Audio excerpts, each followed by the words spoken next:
always help with getting that vaccine out. We heard that Pfizer came out the day after the election saying they had the vaccine, and business as usual.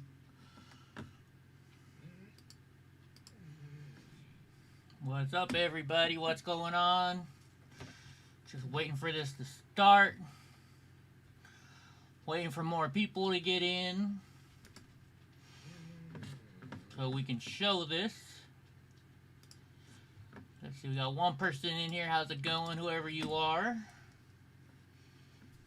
We're going to wait a couple seconds.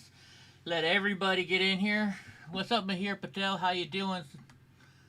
We're going to wait for a couple more people to get in, and then we'll start this address. How you doing? Hope everything's well with you. We got 4 people watching. 5. Takes a while for people to get in here, so we're going to give them a little bit of time, but I got it all set up to go. We're only about a minute behind still. What's up, Robert? How are you? All right. Let's see. I think we got enough people. We got 10 people in here. Let's go and let's hit play. Other people can restart it. So let's hit play. Let's see what President Trump has to say to us. Here we go. My fellow Americans, 4 years ago, we launched a great national effort to rebuild our country, to renew its spirit, and to restore the allegiance of this government to its citizens. In short, we embarked on a mission to make America great again for all Americans. As I conclude my term as the 45th President of the United States, I stand before you truly proud of what we have achieved together. We did what we came here to do, and so much more. This week, we inaugurate a new administration and pray for its success in keeping America safe and prosperous. We extend our best wishes, and we also want them to have luck, a very important word. I'd like to begin by thanking just a few of the amazing people who made our remarkable journey possible. First, let me express my overwhelming gratitude for the love and support of our spectacular First Lady, Melania. Let me also share my deepest appreciation to my daughter Ivanka, my son-in-law Jared, and to Barron, Don, Eric, Tiffany, and Lara. You fill my world with light and with joy. I also want to thank Vice President Mike Pence, his wonderful wife Karen, and the entire Pence family. Thank you as well to my Chief of Staff, Mark Meadows, the dedicated members of the White House staff, and the cabinet, and all of the incredible people across our administration who poured out their heart and soul to fight for America. I also want to take a moment to thank a truly exceptional group of people, the United States Secret Service. My family and I will forever be in your debt. My profound gratitude as well to everyone in the White House Military Office, the teams of Marine One and Air Force One, every member of the armed forces, and state and local law enforcement all across our country. Most of all, I want to thank the American people. To serve as your president has been an honor beyond description. Thank you for this extraordinary privilege, and that's what it is, a great privilege and a great honor. We must never forget that while Americans will always have our disagreements, we are a nation of incredible, decent, faithful, and peace-loving citizens who all want our country to thrive and flourish and be very, very successful and good. We are a truly magnificent nation. All Americans were horrified by the assault on our Capitol. Political violence is an attack on everything we cherish as Americans. It can never be tolerated. Now more than ever, we must unify around our shared values and rise above the partisan rancor and forge our common destiny. 4 years ago, I came to Washington as the only true outsider ever to win the presidency. I had not spent my career as a politician, but as a builder looking at open skylines and imagining infinite possibilities. I ran for president because I knew there were towering new summits for America just waiting to be scaled. I knew the potential for our nation was boundless as long as we put America first. So I left behind my former life and stepped into a very difficult arena, but an arena nevertheless with all sorts of potential if properly done. America had given me so much, and I wanted to give something back. Together with millions of hardworking patriots across this land, we built the greatest political movement in the history of our country. We also built the greatest economy in the history of the world. It was about America first because we all wanted to make America great again. We restored the principle that a nation exists to serve its citizens. Our agenda was not about right or left.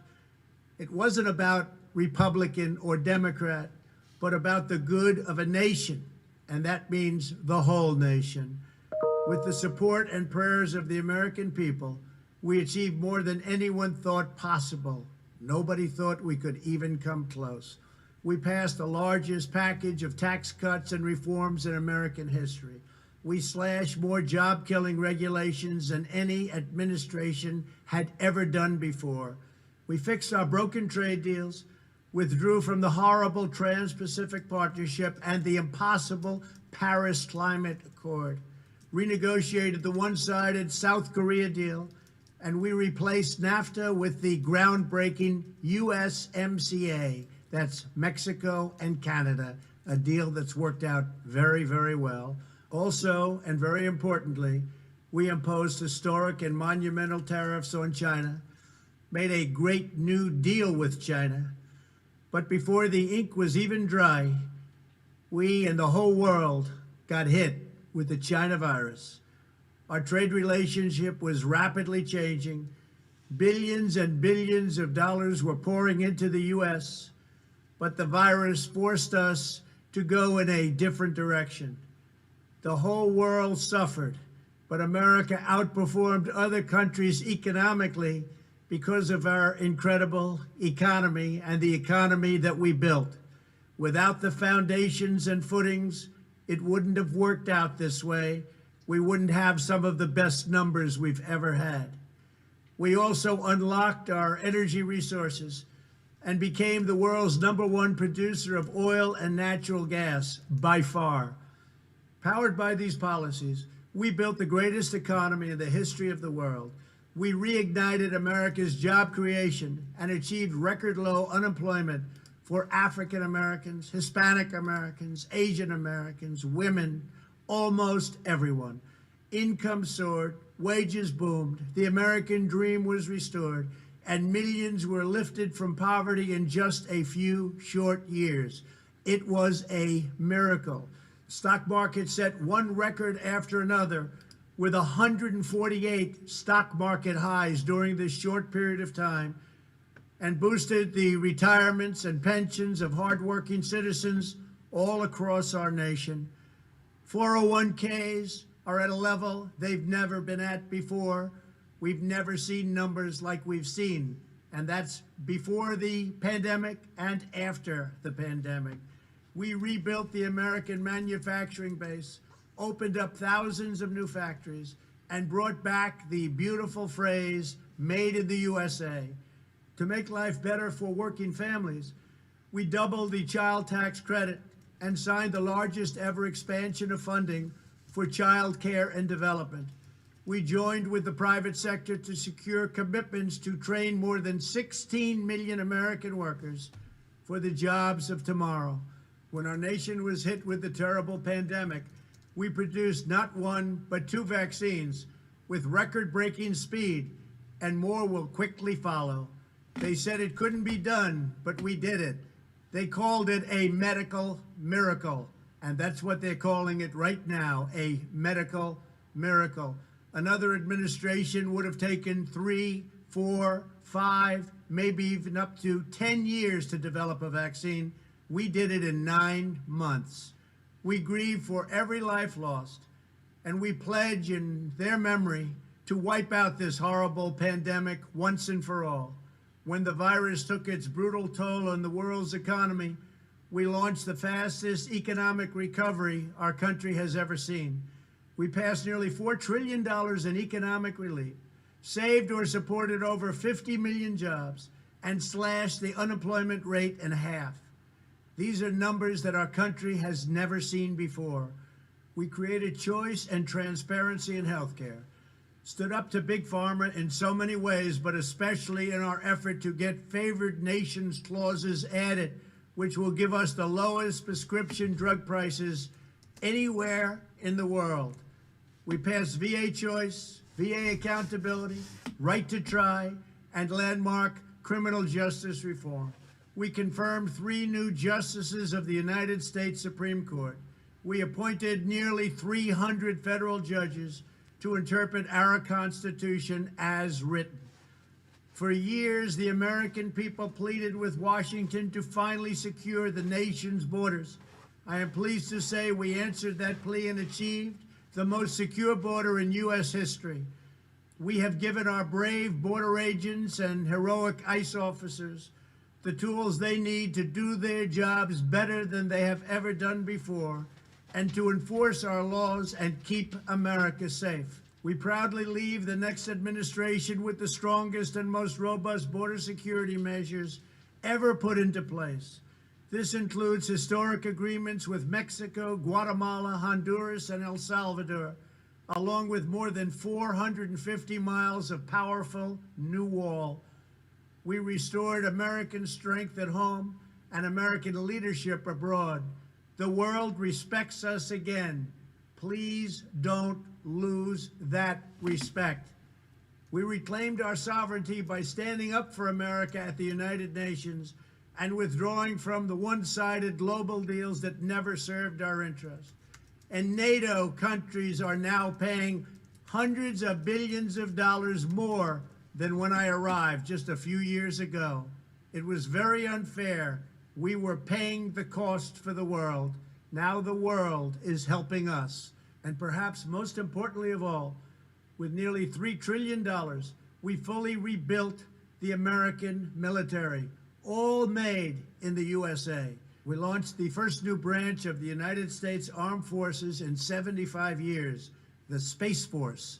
And last spring, I stood at Kennedy Space Center in Florida and watched as American astronauts returned to space on American rockets for the first time in many, many years. We revitalized our alliances and rallied the nations of the world to stand up to China like never before. We obliterated the ISIS caliphate and ended the wretched life of its founder and leader, al-Baghdadi. We stood up to the oppressive Iranian regime and killed the world's top terrorist, Iranian butcher Qasem Soleimani. We recognized Jerusalem as the capital of Israel and recognized Israeli sovereignty over the Golan Heights.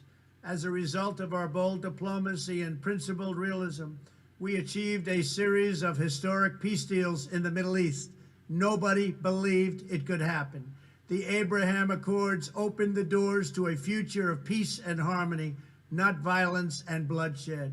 It is the dawn of a new Middle East, and we are bringing our soldiers home. I am especially proud to be the first president in decades who has started no new wars. Above all, we have reasserted the sacred idea that in America, the government answers to the people.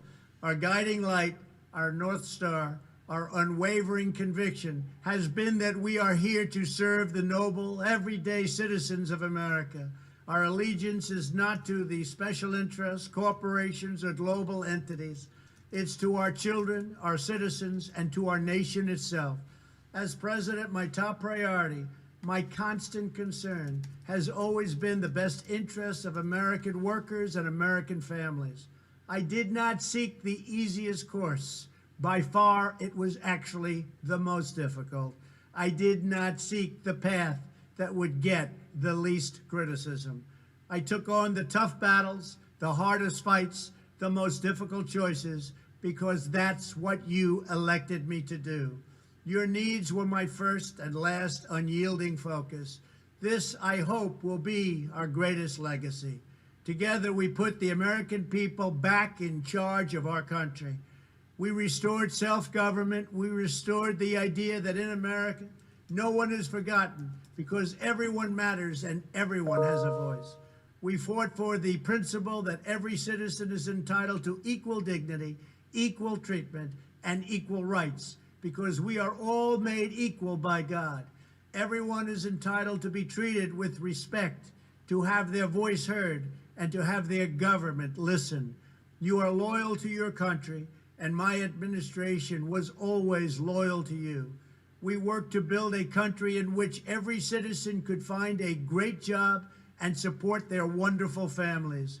We fought for the communities where every American could be safe and schools where every child could learn.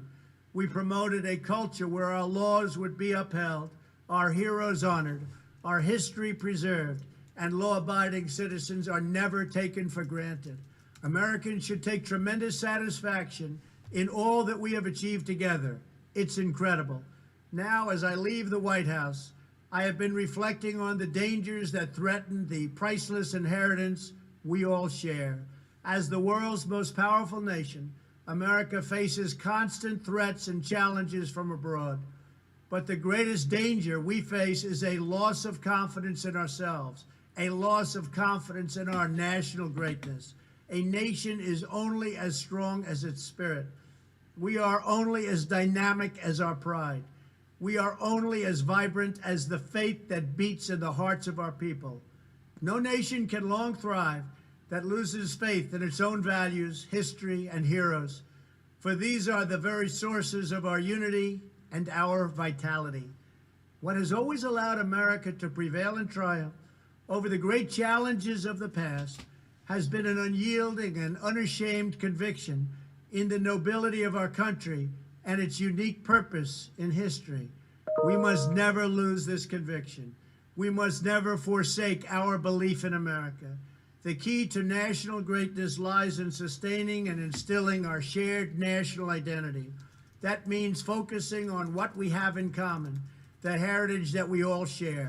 At the center of this heritage is also a robust belief in free expression, free speech, and open debate. Only if we forget who we are and how we got here could we ever allow political censorship and blacklisting to take place in America. It's not even thinkable. Shutting down free and open debate violates our core values and most enduring traditions. In America, we don't insist on absolute conformity or enforce rigid orthodoxies and punitive speech codes. We just don't do that. America is not a timid nation of tame souls who need to be sheltered and protected from those with whom we disagree. That's not who we are. It will never be who we are. For nearly 250 years, in the face of every challenge, Americans have always summoned our unmatched courage, confidence, and fierce independence. These are the miraculous traits that once led millions of everyday citizens to set out across a wild continent and carve out a new life in the Great West. It was the same profound love of our God-given freedom that willed our soldiers into battle and our astronauts into space. As I think back on the past 4 years, one image rises in my mind above all others. Whenever I traveled all along the motorcade route, there were thousands and thousands of people. They came out with their families so that they could stand as we passed and proudly wave our great American flag. It never failed to deeply move me.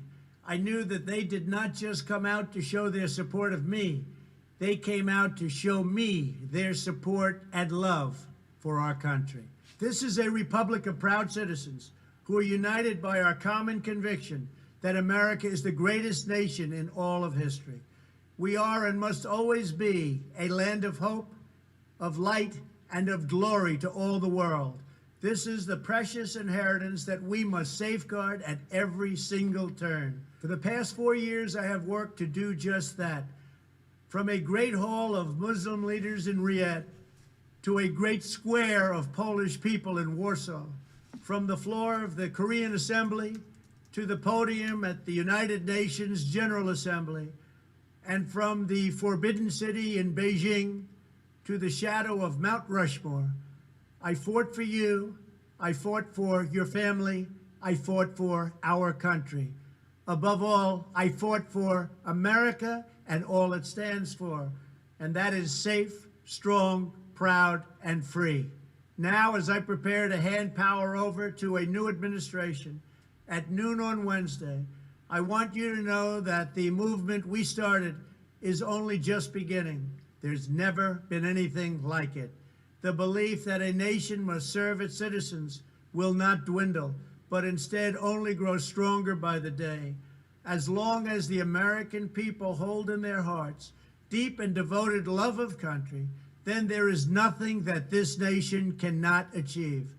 Our communities will flourish, our people will be prosperous, our traditions will be cherished, our faith will be strong, and our future will be brighter than ever before. I go from this majestic place with a loyal and joyful heart, an optimistic spirit, and a supreme confidence that for our country and for our children, the best is yet to come. Thank you and farewell. God bless you. God bless the United States of America. Oh, there you go, folks. There you have it. That's President Trump's farewell speech. Who knows what's going to happen tomorrow? I don't know. I know it's going to be crazy tomorrow. Let's see if the White House has anything else. Somebody said there's another video, but this video's the video that was just produced live. Let me see. Let's go to the White House. Videos. Pharaoh. Nope, nothing else, guys. Sorry. That's the only videos. Yeah, it sounds like he's leaving, but I don't know. Who knows? It's still not 12 o'clock tomorrow. It's still not 12 o'clock noon Eastern Standard Time on the 20th. He didn't mention Biden at all, no. Why did he think Pence? Because President Trump is a good man. He's not a dick. He is going out gracefully, if he's going out. But that was a graceful speech. You know, he didn't talk bad about anybody. So, we're going to have to see what happens. So, anyways, guys, tomorrow's going to be interesting. There's going to be a lot of drama going on. I have a lot to do today, so I am going to get going. Oh, hold on. Karma, you can email it to me, EddieBlockFilms@gmail.com. If you can email me that video, I'll wait around. Because I have stuff to do, so I can be back here at 6 o'clock tonight to go live for you guys then. Because I got some videos I want to show you guys too. Oh yeah, you guys think I got big balls? President Trump has the hugest balls in the country. Better invest in renewable energy. I think I have some of those stocks in my portfolio. Let's see. I'm waiting for that email.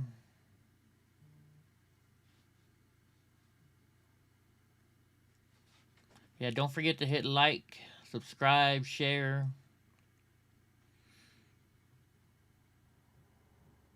Yeah, Shady, Trump's definitely got some mega balls.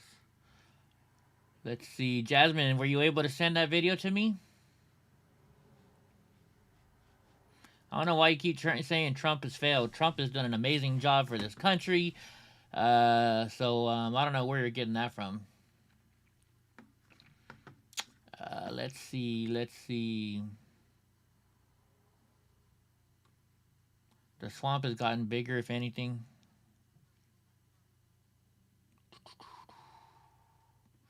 Still waiting on that email, Jasmine. Were you able to find it? Because I really got to get going. I got a lot of stuff to do here. I was going to show this video tonight, but I figured it's better to show it right when it was live. My knee is doing all right. Honest, it's scabbed over. I'm waiting for... I have a lawyer who contacted me. and we're gonna. The lawyer that contacted me is just like a lower level lawyer. He's waiting for his boss to come back from vacation, and he's gonna give me a call. So it looks like they're gonna actually do something about both the news lying, saying that I gave them an interview, and also about the police department, the Capital City Police Department, letting me fall down the stairs. Yes, I said don't help me, but that's because I was pissed because they forced me to go down the stairs instead of letting me go down the elevator, which we all know there's an elevator there. There's elevators. So, yeah. Let's see. Mulatto, I'm not going to talk about that. That's something that's not for this channel. So, unfortunately, I'm not going to talk about it. Did you just email me that? Here we go. Here we go. Karma just sent it to me. So, we're going to show you this video real quick. I haven't seen this video. And it's a Facebook video. It says content is not available right now. So, Jasmine, that video you sent me is not available, or it's because I am blocked on Facebook. So, sorry, Jasmine. Sorry, guys. I can't show the video. Let's see. Sorry, Jasmine, that video's not working for me. It just says login. I click on it. It says go to newsfeed. The content isn't available right now. It's usually because the owner only shared it with a small group of people. So whoever shared that video has it on private, and I can't see it. So, anyways, guys. So thank you, Jasmine, for sending me that. Unfortunately, I can't show it. If you give me the title, I'll try and look it up later. But I got to get going, guys. I really have a lot of work to do around my house. So that way I can be here at 6 o'clock and go live for you again. So if you can find another way to send me that video, Jasmine, where it's not by that same person, because they have it under private, so only their friends can see it, and I'm not a friend of whoever that person is. So I will see you guys at 6 o'clock tonight. We'll discuss more of this. And I'm going to give you a little preview of one thing I'm going to talk about. Let me find it. Where is it? It's up here. Did you guys know that Biden picks the first transgender person for a Senate confirmed post? Yes, that's right. We're going to have a transgender person in the Senate. I don't know if that's good or bad, but it's going to be something different. That's all I can say. All right, guys, let me go back up here. Let me go to live stream. So everybody have a good day. I will be back at 6 p.m. California time, Pacific Standard Time. Do me a favor, hit like, share, and subscribe, and I will see you guys later on today. Thank you, Rob Retvet, for coming in. Luvia, Amanda, everybody that's here. KEK, Jesse, Team Xbox. Let's see. Oh, you timed out Luigi. I was having fun listening to his weird talks. All right, guys. Catch you guys later. What's up, Panda Berry?